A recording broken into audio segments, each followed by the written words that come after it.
അങ്ങനെ 11-ാം ദിവസമായി. ദുര്യോധനന്റെ പ്രത്യേക നിർദ്ദേശപ്രകാരം ദ്രോണയുടെ ശ്രദ്ധ യുദ്ധത്തിൽ ഒരേ ഒരാളിലേക്ക് ചുരുങ്ങി. ആയുധകലയിൽ അത്രയധികം പ്രാവീണ്യമില്ലാത്തയാൾ, യുദ്ധം ജയിക്കാൻ ഏറ്റവും ആഗ്രഹമുള്ളയാൾ, യുദ്ധം ജയിച്ചാൽ അതിന്റെ കീർത്തി ഏറ്റവും കൂടുതൽ ലഭിക്കുന്നയാൾ, പാണ്ഡവരിലെ രാജാവ്. അങ്ങനെ ദ്രോണ യുധിഷ്ഠിരനെ തന്നെ നോക്കി നിൽക്കുവാൻ തുടങ്ങി. ബാക്കിയുള്ളവരെല്ലാം യുദ്ധത്തിലേർപ്പെടുമ്പോൾ അയാൾ നിശ്ചലനായി തന്നെ നിന്നു. യുധിഷ്ഠിരനെ കീഴടക്കുവാൻ എളുപ്പമാണെന്ന് ദ്രോണാചാര്യർക്ക് നല്ലതുപോലെ അറിയാം. അയാളുടെ ശക്തിയും ദൗർബല്യവും ഗുരു പണ്ടേ മനസ്സിലാക്കിയിട്ടുള്ളതാണ്. തന്റെ മനസ്സിൽ എന്തോ ചില പദ്ധതികൾ അയാൾ ആലോചിക്കുകയായിരുന്നു. കുറച്ച് സമയത്തിനു ശേഷം ദ്രോണയുടെ രഥം മുന്നോട്ട് നീങ്ങി. രാജാവായതുകൊണ്ട് തന്നെ വലിയ ഒരു യോദ്ധാക്കളുടെ കവചം യുധിഷ്ഠിരന് ചുറ്റുമുണ്ടായിരുന്നു. പക്ഷേ ദ്രോണയ്ക്ക് അതൊരു തടസ്സമേ ആയിരുന്നില്ല. അയാളുടെ മുൻപിലെ ഓരോ യോദ്ധാക്കളുടെയും ജീവൻ ദ്രോണ എടുക്കുവാൻ തുടങ്ങി. ദ്രോണയുടെ വരവിൽ എന്തോ ഒരു അസാധാരണത്വം യുധിഷ്ഠിരൻ അനുഭവപ്പെട്ടു. നിമിഷങ്ങൾക്കുള്ളിൽ അയാളത് മനസ്സിലാക്കി. ഗുരുവിന്റെ ലക്ഷ്യം താൻ തന്നെ. എന്തോ ഒരു ഭയം യുധിഷ്ഠിരന്റെ ശരീരത്തിൽ അപ്പോൾ കയറിക്കൂടി. പക്ഷെ ഒരിക്കൽ പോലും പിന്നോട്ട് പോകുവാൻ അയാൾ തുനിഞ്ഞില്ല. മാത്രവുമല്ല, മറ്റു യോദ്ധാക്കളെ വിളിച്ച് തനിക്ക് ചുറ്റും നിൽക്കുവാൻ പറയാനും അയാൾ തുനിഞ്ഞില്ല. എന്തോ ചില കാരണത്താൽ ഒരു വിചിത്ര ചിന്ത അയാളിൽ ആ സമയത്തുണ്ടായി. മരണമായിരിക്കും എന്റെ വിധി. സ്വന്തം ഗുരുവിൽ നിന്നാകുന്നതിൽ എന്താണ് ഇത്ര ദുഃഖിക്കാൻ? തന്റെ മനസ്സിൽ വന്ന ആ ചിന്ത അയാളെ തന്നെ ഞെട്ടിച്ചു. മരണം അടുത്തു എന്ന് അയാൾക്ക് ബോധ്യമായി. മരണം താൻ ആഗ്രഹിക്കുന്നു എന്നുപോലും അയാൾ ചിന്തിച്ചു. പക്ഷേ എന്തൊക്കെ ചിന്തകൾ വന്നാലും ഗുരുവിന്റെ ആ വരവ് അയാളിൽ ഭയം നിറച്ചു. അത് കണ്ടു നിൽക്കും തോറും അയാളുടെ ശരീരവും മനസ്സും തളരുവാൻ തുടങ്ങി. കണ്ടു നിൽക്കാൻ തനിക്ക് കഴിയില്ല എന്ന് അയാൾക്ക് മനസ്സിലായി. യുധിഷ്ഠിരൻ കണ്ണുകളടച്ചു. തന്റെ മുൻപിലെ യോദ്ധാക്കളുടെ മരണവിളികൾ അയാൾ ഉച്ചത്തിൽ കേൾക്കുവാൻ തുടങ്ങി. ആ ശബ്ദങ്ങൾ പതിയെ കൂടുവാൻ തുടങ്ങി. ആ ശബ്ദം പോലെ തന്നെ അയാളിൽ ഭയവും കൂടി. എന്നാൽ പെട്ടെന്നാണത് സംഭവിച്ചത്. എല്ലാ ശബ്ദവും ഒരു നിമിഷം നിശ്ചലമായി. എന്താണ് സംഭവിക്കുന്നതെന്ന് യുധിഷ്ഠിരന് മനസ്സിലാകുന്നുണ്ടായിരുന്നില്ല. പെട്ടെന്ന് തന്നെ അയാൾ കണ്ണു തുറന്നു. അയാൾക്ക് ആ കാഴ്ച വിശ്വസിക്കാൻ പറ്റിയില്ല. ദ്രോണാചാര്യർ വീണിരിക്കുന്നു. അയാൾക്കൊന്നും മനസ്സിലായില്ല. യുധിഷ്ഠിരൻ ചുറ്റും നോക്കി. എല്ലാവരും സ്തംഭിച്ചു നിൽക്കുന്നു, ഒരാളൊഴിച്ച്. അന്നത്തെ ആ സംഭവത്തോടെ ദ്രോണയ്ക്കും ദുര്യോധനനും ഒരു കാര്യം മനസ്സിലായി. അർജുനനെ വീഴ്ത്താതെ യുധിഷ്ഠിരനെ തൊടുവാൻ കഴിയില്ല. അങ്ങനെ മണിക്കൂറുകൾ നീണ്ട ആലോചനയ്ക്ക് ശേഷം ദ്രോണാചാര്യർ ഒരു പദ്ധതി തയ്യാറാക്കി. കൗരവ പടയിലെ സുശർമന്റെ ഒരു വെല്ലുവിളിയിലായിരുന്നു പിറ്റേ ദിവസം യുദ്ധം ആരംഭിച്ചത്. അർജുന, അങ്ങയുടെ വീരകഥകൾ നിരവധി കേട്ടിരിക്കുന്നു. അതൊന്ന് നേരിൽ കണ്ടാൽ കൊള്ളാമെന്ന് അതിയായ ആഗ്രഹമുണ്ട്. അങ്ങയ്ക്ക് ധൈര്യമുണ്ടെങ്കിൽ മാത്രം ഒറ്റയ്ക്ക്. അർജുനൻ സുശർമന്റെ വെല്ലുവിളി ഏറ്റെടുത്തു. എന്നാൽ സുശർമന്റെ ആഗ്രഹം അർജുനനെ തോൽപ്പിക്കുക എന്നതായിരുന്നില്ല. സുശർമന്റെ ജോലി എളുപ്പമാണ്. എങ്ങനെയെങ്കിലും അർജുനനെ യുദ്ധഭൂമിയുടെ വലതുവശത്തേക്ക് മാറ്റുക. എന്നാലേ പദ്ധതിയുടെ അടുത്ത ഘട്ടം നമുക്ക് ആരംഭിക്കാൻ പറ്റൂ. സുശർമൻ എന്താണോ ലക്ഷ്യം വെച്ചത് അത് തന്നെ സംഭവിച്ചു. അർജുനൻ പോലും അറിയാതെ യുധിഷ്ഠിരനിൽ നിന്നും അയാൾ അകന്നു. കണ്ടുനിന്ന ദുര്യോധനന്റെയും ശകുനിയുടെയും മുഖത്ത് പുഞ്ചിരി വിടർന്നു. ദ്രോണയുടെ നോട്ടം യുധിഷ്ഠിരനിലേക്കായി. യുധിഷ്ഠിരന് കാര്യം മനസ്സിലായി. അയാൾ തന്റെ ആയുധം കയ്യിലെടുത്തു. സർവ്വധൈര്യവും സംഭരിച്ചു. എന്നാൽ ദ്രോണാചാര്യർ അവിടെ നിന്നും അനങ്ങിയില്ല. തന്റെ നേരെ വരുന്നതിന് പകരം ദ്രോണാചാര്യർ കൗരവപടയുടെ നേരെ തിരിഞ്ഞു. എന്തോ ഒരു അസ്വാഭാവികത യുധിഷ്ഠിരൻ മണത്തു.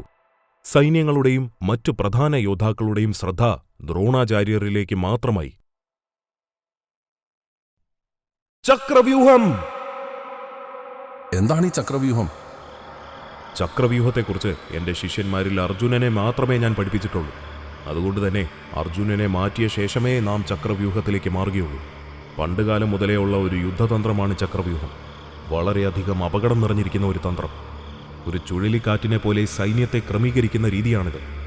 പുറത്തുനിന്ന് നോക്കിയാൽ ഒരു ചക്രം പോലെ തോന്നും. എന്നാൽ അകത്ത് പ്രവേശിച്ചാലാണ് മനസ്സിലാകുക അതൊരു കെണിയാണെന്ന്. ശത്രുവിന് വെളിയിൽ നിന്ന് അകത്തേക്ക് പ്രവേശിക്കാൻ എളുപ്പമാണ്. എന്നാൽ അകത്ത് നിന്ന് പുറത്തേക്ക് വരിക ഏറെക്കുറെ അസാധ്യമാണ്. ഓരോ വളയത്തിലും നമ്മുടെ യോദ്ധാക്കൾ നിലയുറപ്പിച്ചിരിക്കും. അകത്തേക്ക് കടക്കുന്നവരെ പിന്നിൽ നിന്നും മുന്നിൽ നിന്നും ആക്രമിക്കും. എന്നാൽ ചക്രവ്യൂഹത്തിന്റെ പ്രത്യേകത ഈ ശാരീരിക ആക്രമണം മാത്രമല്ല, ഇതൊരു തുടക്കം മാത്രമാണ്. അകത്തേക്ക് പ്രവേശിച്ച യോദ്ധാവ് ഈ വലയങ്ങളിലൂടെ സഞ്ചരിക്കുമ്പോൾ പൂർണ്ണമായും ദിശകൾ തെറ്റാൻ തുടങ്ങുന്നു. അതായത് യുദ്ധം ചെയ്യുന്നതിനിടയിൽ യോദ്ധാവിന്റെ സ്ഥലകാലബോധം നഷ്ടപ്പെടുന്നു. അങ്ങനെ ആ യോദ്ധാവ് പതിയെ പതിയെ ഭയക്കുവാൻ ആരംഭിക്കുന്നു. ആ ഭയം പതിയെ പതിയെ വിഭ്രാന്തിയായി മാറുന്നു. മാനസികമായും ശാരീരികമായും തളർന്ന ആ യോദ്ധാവിന്റെ അന്ത്യം അവിടെ വെച്ച് തന്നെ നടക്കുന്നു.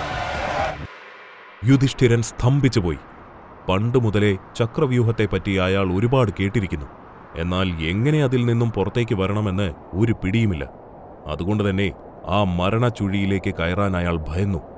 അയാൾ മറ്റു പാണ്ഡവരെ എല്ലാം നോക്കി. എല്ലാവരുടെയും മുഖത്തും ആ ഭയം അയാൾ കണ്ടു. എങ്ങനെ ചക്രവ്യൂഹത്തിൽ നിന്നും പുറത്തു വരണമെന്ന് ഒരാൾക്ക് പോലും അറിയില്ല.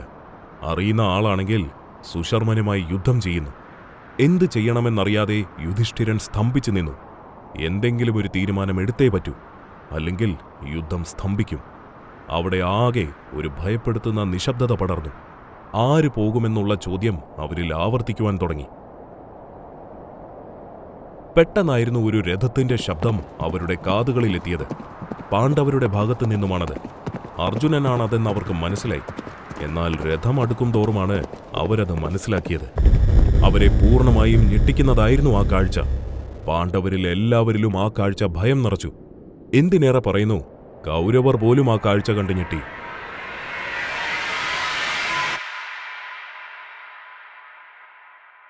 ദ്രൗപദിയെ മറ്റു സഹോദരങ്ങളുടെ ഭാര്യയായി സ്വീകരിക്കുന്നതിൽ അർജുനൻ അടങ്ങാത്ത ദുഃഖമുണ്ടായിരുന്നു. അമ്മയുടെ തീരുമാനമായതിനാൽ അയാൾ അത് പുറമേ കാണിച്ചില്ല. പക്ഷേ ദുഃഖം അയാളുടെ മനസ്സിനെ പൂർണ്ണമായും കീഴ്പ്പെടുത്തി. ഇതിൽ നിന്നും പുറത്തു വരേണ്ടത് അത്യാവശ്യമാണെന്ന് അയാൾക്ക് തോന്നി. അങ്ങനെ വനവാസകാലത്ത് അയാൾ ഒറ്റയ്ക്കൊരു യാത്ര നടത്തി. വേഷം മാറിയായിരുന്നു യാത്ര. യാത്രയ്ക്കിടയിൽ സുഹൃത്തായ കൃഷ്ണനെ കാണുവാൻ അയാൾ ദ്വാരകയിലെത്തി. പിന്നീട് കുറച്ചുനാൾ അവിടെ അയാൾ തങ്ങി. അവിടെ വെച്ചാണ് അയാൾ സുഭദ്രയെ പരിചയപ്പെടുന്നത്. കൃഷ്ണന്റെ സഹോദരിയാണ് സുഭദ്ര. അർജുനന്റെ ദുഃഖത്തിന് ഒരു പരിധിവരെ സുഭദ്ര ഒരു ആശ്വാസമായി. അതിനു കാരണം സുഭദ്രയുടെ നർമ്മബോധമായിരുന്നു. അവളുടെ കൂടെ ഇരിക്കുമ്പോൾ അയാൾ അയാളുടെ പ്രശ്നങ്ങളെല്ലാം മറന്നു. വയർ വേദനിക്കുന്നതുവരെ അയാൾ ആദ്യമായി ചിരിച്ചു. മറ്റൊരാൾക്ക് തന്നിൽ ഇത്രയും സ്വാധീനിക്കാൻ കഴിയുമെന്ന് അപ്പോഴാണ് അർജുനന് മനസ്സിലായത്. കുറച്ച് ദിവസങ്ങൾ കൊണ്ട് തന്നെ അവർ പൂർണ്ണമായും മടുത്തു, പ്രണയത്തിലായി. എന്നാൽ അർജുനന്റെ ഉള്ളിൽ ചെറിയ ഒരു ഭയം ജനിച്ചിരുന്നു. കൃഷ്ണനോട് എങ്ങനെ ഇത് പറയുമെന്ന് അയാൾക്ക് ഒരു പിടിയുമുണ്ടായിരുന്നില്ല. പക്ഷേ ഒരു വിധത്തിൽ അയാൾ അത് പറഞ്ഞു. എന്നാൽ കൃഷ്ണന്റെ മറുപടി അയാളെ ഞെട്ടിച്ചു.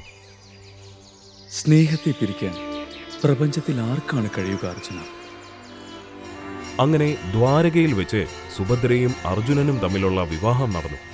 1 വർഷത്തിനു ശേഷം ഒരു കുട്ടി അവർക്ക് ജനിച്ചു. എന്നാൽ കുട്ടിയെയും സുഭദ്രയെയും വനത്തിലേക്ക് അർജുനൻ കൊണ്ടുവന്നില്ല. കൊട്ടാരം തിരികെ ലഭിക്കുമ്പോൾ ഞാൻ കൊണ്ടുപോകാൻ വരും. അതുവരെ നീയും മകനും ഇവിടെ താമസിച്ചാൽ മതി. ഇടയ്ക്ക് ഞാൻ കാണുവാൻ വരും.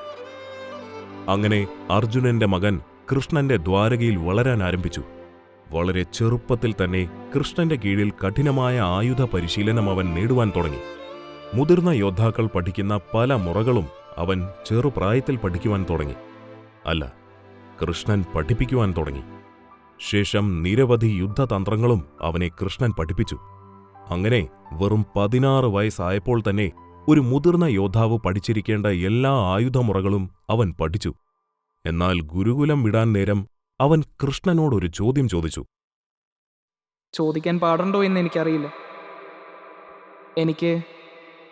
എനിക്ക് ചക്രവ്യൂഹത്തെപ്പറ്റി പഠിപ്പിച്ചു തരുമോ?